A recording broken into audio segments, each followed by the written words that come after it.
ถ้าทำกรรมไม่ดีหนีไม่พ้นกรรมของตนเรียกร้องคอยจ้องผลาญ พอถึงคราวกรรมนั้นก็บันดาลจะพ้นผ่านกรรมไปมิได้มี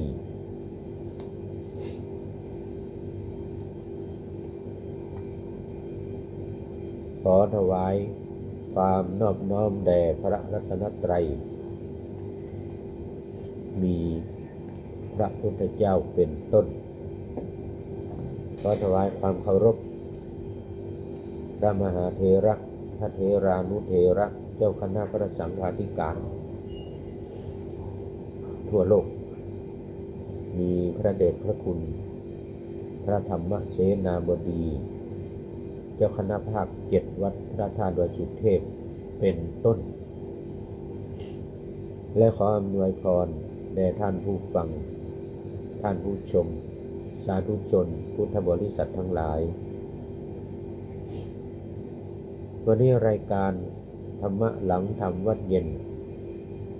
ของวัดพระธาตุดอยสุเทพออกอากาศทางสถานีวิทยุพระพุทธศาสนาแห่งชาติและจริยธรรมวัดพระธาตุดอยสุเทพมีพ่อครูวันลบนามวงพรหมเป็นผู้อำนวยการอาจารย์พระมหาประสิทธิ์ประสาธิโกเป็นหัวหน้าสถานีและอาตมาภาพพระครูปริยัติยานุศาสตร์เป็นผู้บรรยายเป็นประจำทุกวันเวลา 18:40 นาทีถึง 19:10 นาทีเป็นเวลา1 ชั่วโมง30 นาทีขออภัยแล้วก็ขออภัยตอนนี้เป็นหวัดเสียงไม่ค่อยดัง คัดจมูกตันหายใจออกทางปากหายใจออกทางปากเป็นหวัดไอมาหลายวันสำหรับวันนี้ก็บันทึกเสียงล่วงหน้าผ่านทาง Facebook ไลฟ์สวัยเทพบุญเหมือนเดิมแต่ว่าต่างสถานที่หน่อยตอนนี้อยู่ที่ สถานีรถเขาเรียกดีเทอร์มินอลในเมืองทานลินนี่แหละสถานีรถยนต์รถบัสตอนนี้ก็กำลังจะเดินทางไปประเทศลิทัวเนียตอนนี้อยู่ในสถานีรถบัสนะโอ้สะอาดสะอ้านใหญ่โตเหมือนสนามบินเลย เหมือนสนามบินเลยนี่นะ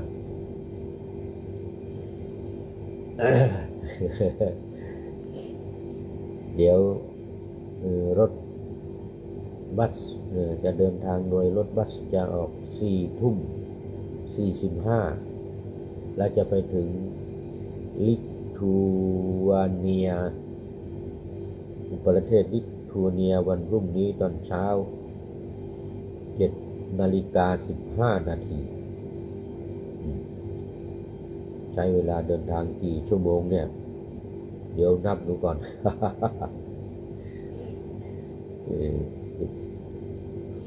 เที่ยง1 2 3 4 5 6 7 9 ชั่วโมงเลยเนี่ย 9 ชั่วโมงกับ8 ชั่วโมง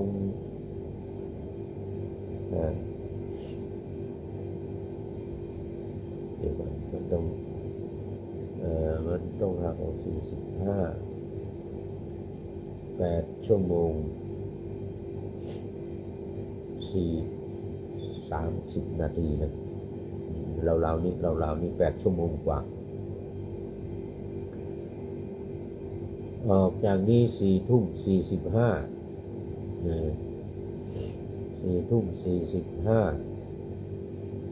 ไปถึงวันพรุ่งนี้ตอนเช้า7:15 นาทีตอนนี้ขอต้อนรับคุณโยมประเสริฐเสริมสุขนมัสการครับนะโอ้โหโยมประเสริฐเสริมสุขเท่ากับนั่งรถทัวร์กรุงเทพเชียงใหม่ครับใช่กรุงเทพเชียงใหม่9 ชั่วโมง8 ชั่วโมงกับอันนี้ก็8 ชั่วโมง 45 นาทีเนี่ยก็เกือบ9 ชั่วโมง พอกันเชียงใหม่กรุงเทพเชียงใหม่พอกัน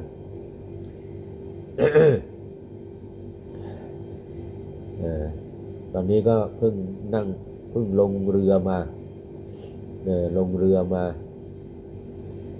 แล้วก็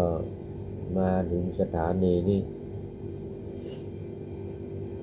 แล้วพรุ่งนี้ทั้งวันก็เที่ยวชมไปเยือนเมืองประเทศลิทัวเอเนียติดกับเบลารุสตอนแรกก็จะไปโปแลนด์ด้วย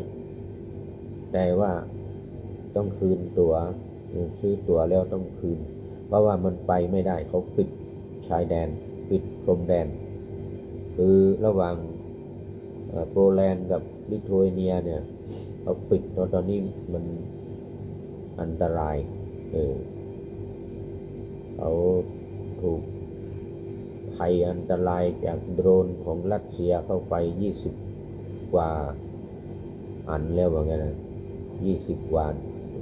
โดรนก็เลยปิดชายแดนไปไม่ได้ตอนแรกว่าจะไปโปแลนด์กับมอลโดวาวางแผนไว้ละ5 วัน 5 วันแต่ว่าเลยไปสัก3 วันเหลือ3 วันคิดว่าจะกลับมาภายใน7 วันนะตอนนี้ผมอยู่ที่มาดริดสเปนยังอยู่สเปนคุณโยมเดี๋ยวคุณโยมประเสริฐกำลังอยู่สเปนมหาราณี มหาราณีอยู่ด้วยหนาวไหมหนาวไหมที่สเปนนี่วันนี้ดีวันนี้อากาศดีที่นี่วันนี้ที่นี่ไม่หนาว18 องศา18 องศาสูงสุด20 องศานี่สูงสุด20 องศาต่ำสุด17ขณะที่พูดอยู่เนี่ย18 องศา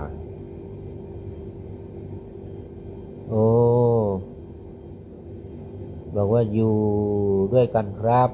มหาราณีร้อนมากสเปนร้อนมาก เมื่อเดือนที่แล้วอาตมาจากเยอรมันก็ร้อนนะเยอรมันก็ร้อน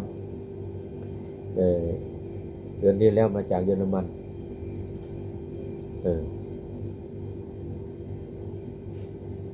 เดือนก่อนพฤษภามาตั้งแต่มิถุนาแล้วมิถุนากรกฎา สิงหาตัวนี้กันยานี่2 เดือนกว่าแล้วเนี่ย2 เดือนกว่าร้อนมากเหมือนกันนะโอ้สาธุสาธุต้องระวังที่ตอนนี้กำลังเนี่ยเสียงยังไม่ค่อยดีเป็นหวัดคัดจมูกไออยู่ไอบางครั้งไออยู่บางครั้งโอ้จะกลับเมื่อไหร่เนาะในสเปนยังไม่มีโอกาสไปสเปนน่ะตั้งแต่ตอนอยู่เยอรมันแล้วว่าจะไปแต่ก็ไม่ได้ไปโอ้วิษณุนิติยานนท์โอ้สาธุสาธุเป็นพระหรือเปล่าเนาะนี่เห็นรูปอยู่ไกลๆวิษณุนิติยานนท์ถ้าเป็นพระก็ขออภัยด้วยนะมันภาพไม่เห็นไม่ชัดโยมประเสริฐบอกว่ากลับกรุงเทพวันที่26ครับ26 เดือนนี้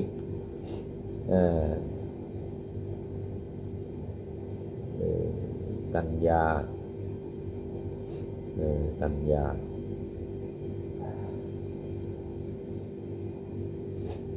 ที่วัดพระธาตุดอยสุเทพก็เฉลิมฉลองวันเกิดหลวงพ่อ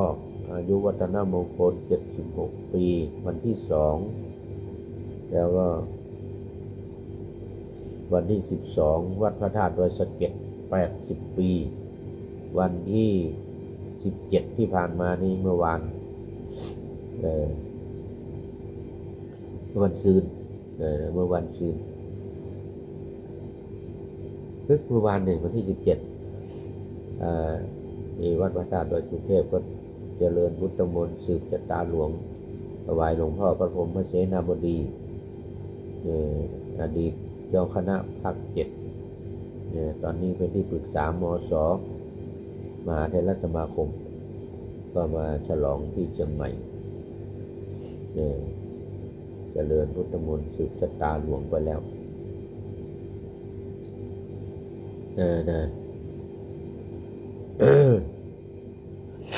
โอ้อันนี้ก็ขอไว้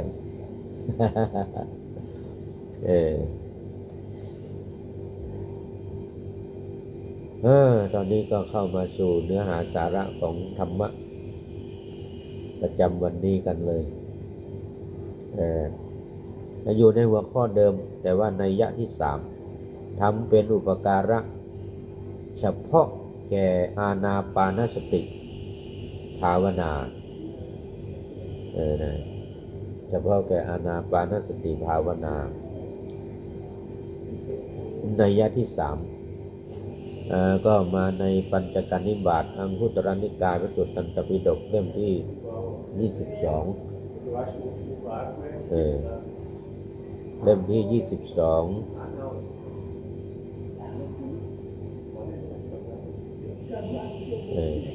หน้า136ถึง37ข้อที่98ข้อที่98นี่ก็ใจความก็คือภิกษุทั้งหลายภิกษุผู้กระทำให้มากซึ่งอานาปานสติซึ่งประกอบด้วยธรรม5 ประการย่อมแทงตลอดธรรมที่ไม่กำเริบได้ต่อการไม่นานเทียว5 ประการเป็นอย่างไรคือภิกษุในธรรมวินัยนี้1. เป็นผู้มีความต้องการน้อยมีกิจน้อยเลี้ยงง่ายสันโดษในการในบริขารแห่งชีวิตเหมือนกันเหมือนกับนัยยะที่1นัยยะที่2เหมือนกัน 2. เป็นผู้มีอาหารน้อยประกอบตนอยู่ในความเป็นผู้มีท้องอันพร่องอยู่เสมอก็คือโภชเนมตัญญุตา รู้จักประมาณในการกินอาหารในการขบฉันอาหาร 3. เป็นผู้ไม่มีความมึนชาประกอบอยู่ในความตื่นอยู่เสมออันนี้ก็คือมีสติดีตื่นอยู่เสมอสติปัฏฐาน 4เป็นไปในกายเป็นไปในกายเป็นไปใน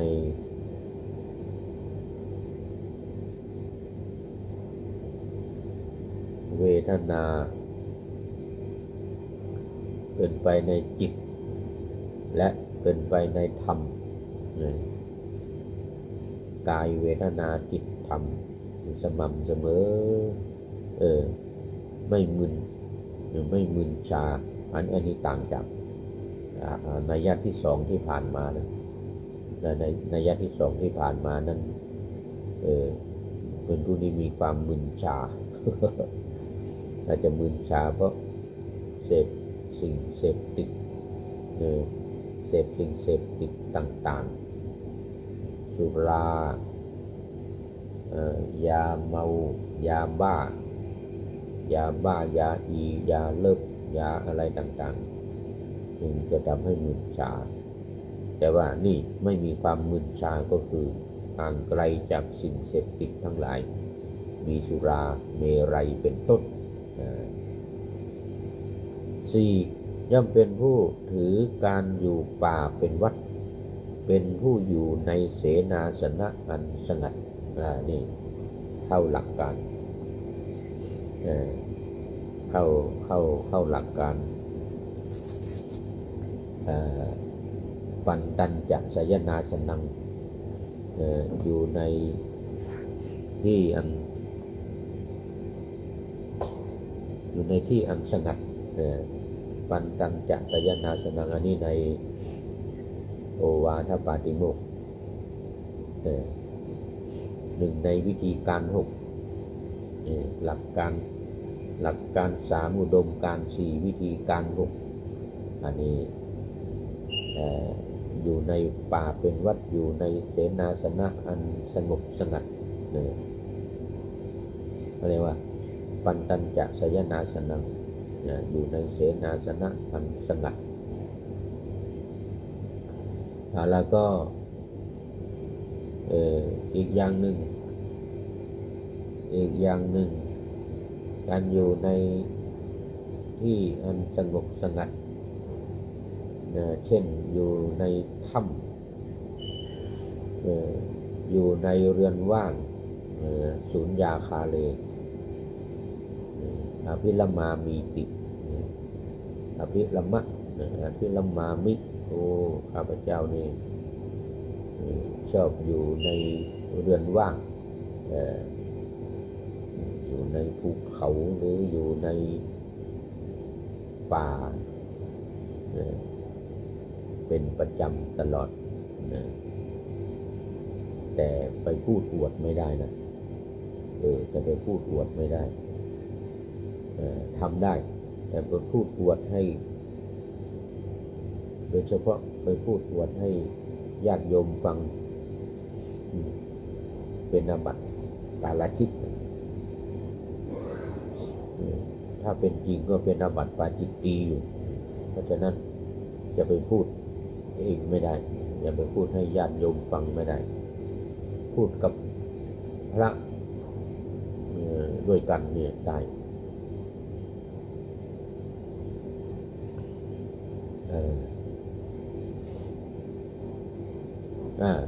อันนี้เป็นข้อที่ 4ข้อที่ 5ย่อมพิจารณาจิตตามที่หลุดพ้นแล้วสมมติว่าจิตหลุดพ้นระดับไหนก็ย่อมพิจารณาไปตามนั้นเช่นหลุดพ้นจาก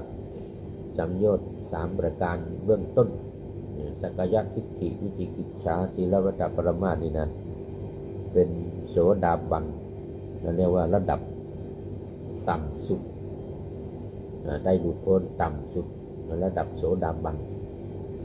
นี่ก็พิจารณาไปตามนั้นพิจารณาว่าโอ้ ตอนนี้เราหลุดพ้นได้เป็นโสดาบันเป็นพระอริยบุคคลขั้นโสดาบันละขออภัยสามารถละสักกายทิฏฐิวิจิกิจฉาศีลพัตตปรามาสได้แล้วพิจารณาสิ่งที่ตัวเองได้หลุดพ้นสมมติว่าได้ขั้นที่สองขึ้นไปคือสกทาคามีก็พิจารณาว่าตัวเองเนี่ยได้ทำให้กิเลสตัวใหญ่ราคะโทสะโมหะนี้ให้เบาบางลงทำราคะโทสะโมหะนี้ให้เบาบางลงได้ยังพิจารณาไปตามนี้เป็นพระสกทาคามีเป็นอริยบุคคลขั้นที่สอง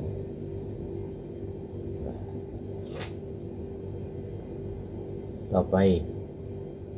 ถ้า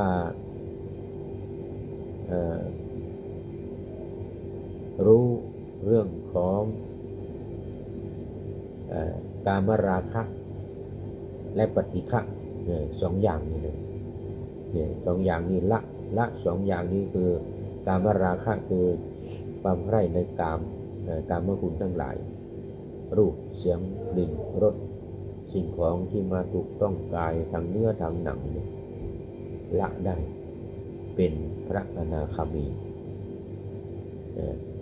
ไม่มีปฏิฆะก็คือความขุ่นเคืองรำคาญความตะหงุดตะหงิดขัดข้องใจไม่ถึงกับโกรธนะแต่ความโกรธนี่ทำให้เบาบางลงมาละสมัยเป็นพระสกทาคามีอันนี้ยังเหลือแต่จากพระอนาคามีมาก็เหลือแต่ปฏิฆะคือความขัดข้องใจเนี่ยความขุ่นเคืองในใจไม่แสดงออกละได้นั่นก็แสดงว่าราคะกับโทสะเนี่ยหมดไปเหลือแต่โมหะเอาไปละตอนโมหะนี่เอาไปละตอนเป็นพระอรหันต์ตอนนี้เป็นแค่อนาคามีละได้สองอย่างคือราคะกับโทสะนะราคะกับโทสะไม่มีละเหลือแต่โมหะที่บางๆเบาๆไม่หนักมากเป็นพระอนาคามีต่อไปก็พิจารณาอย่างนี้แหละพิจารณาดูว่าถ้าไม่มีกามราคะและปฏิฆะ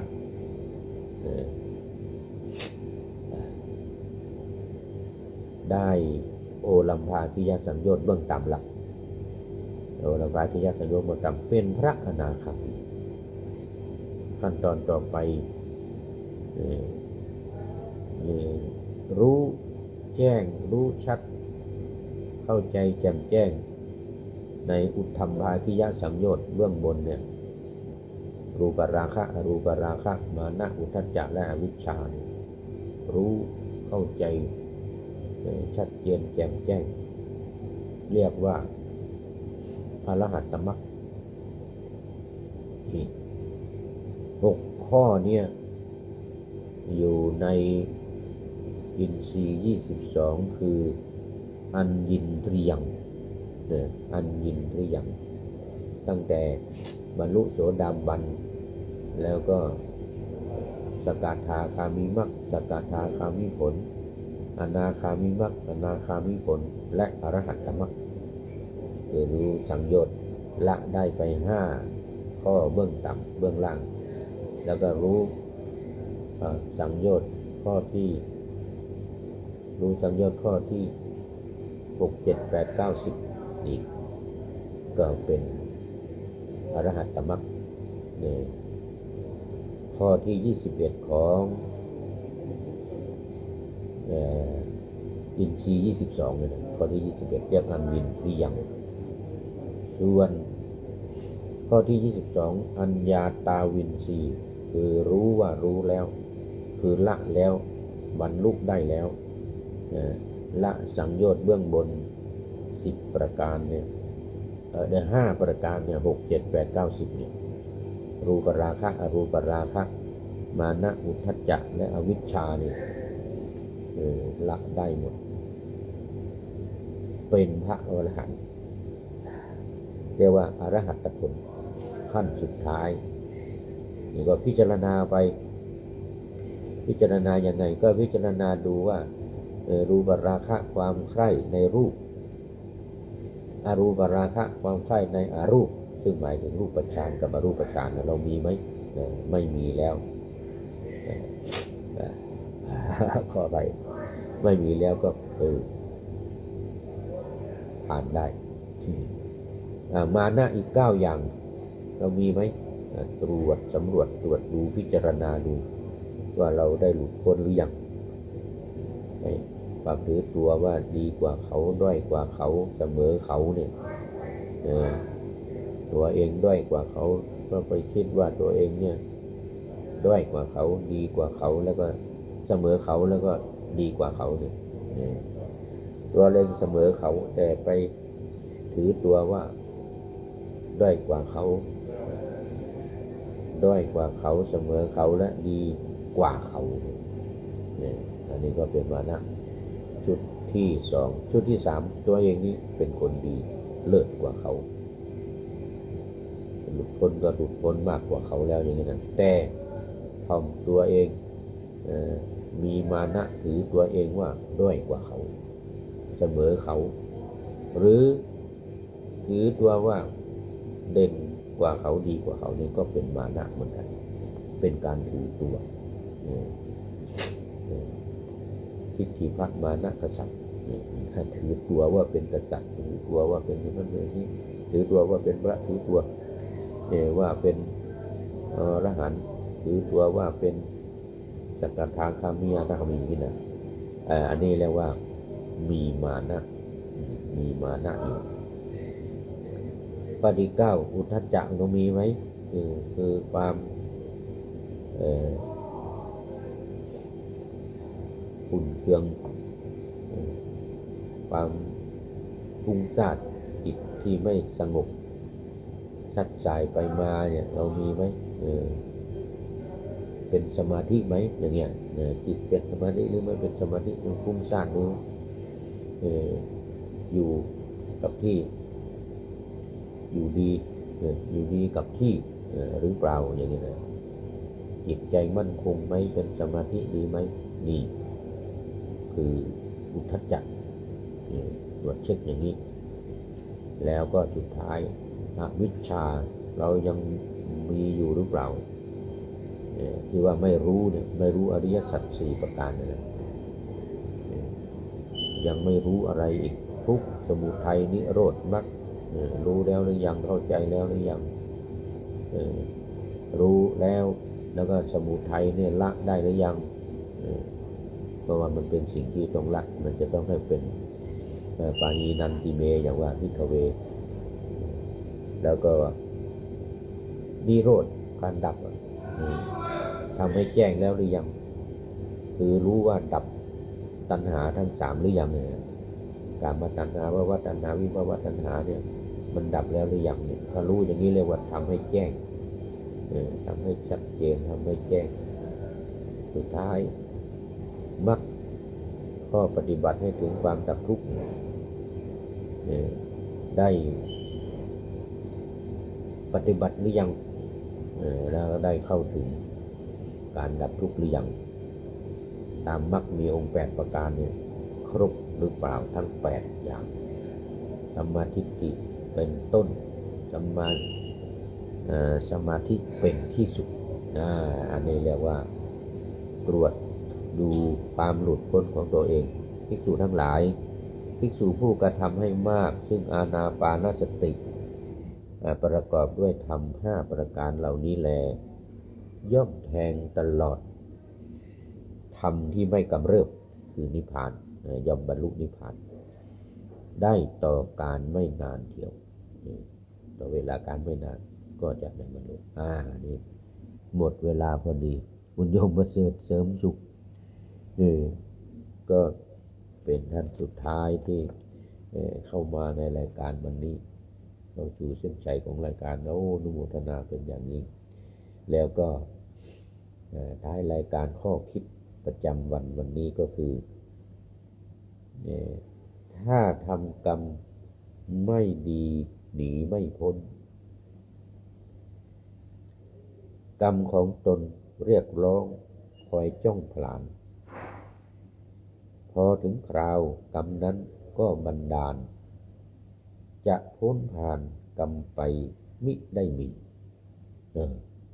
จากอภิเดชพลนาคนี่วันนี้ก็โมทนาขอบคุณผู้ใช้นามปากกาว่าอภิเดชพลนาคไว้ณที่นี้ด้วยแล้วก็ขอนำรายการธรรมะหลังธรรมวัดเย็นจากท่านผู้ฟังไปขออำลาพรากจากผู้ชมฟังที่เดินยืนนั่งนอนฟังทั้งหลายขอให้มีความสุขใจและกายสดชื่นสบายไปตลอดกาลนำเอาธรรมะไปปฏิบัติเพื่อให้กำจัดทุกข์ใหญ่ไพศาลพ้นเกิดตายในวัฏสงสารบรรลุนิพพานทุกท่านกันเถิดขอเจริญพร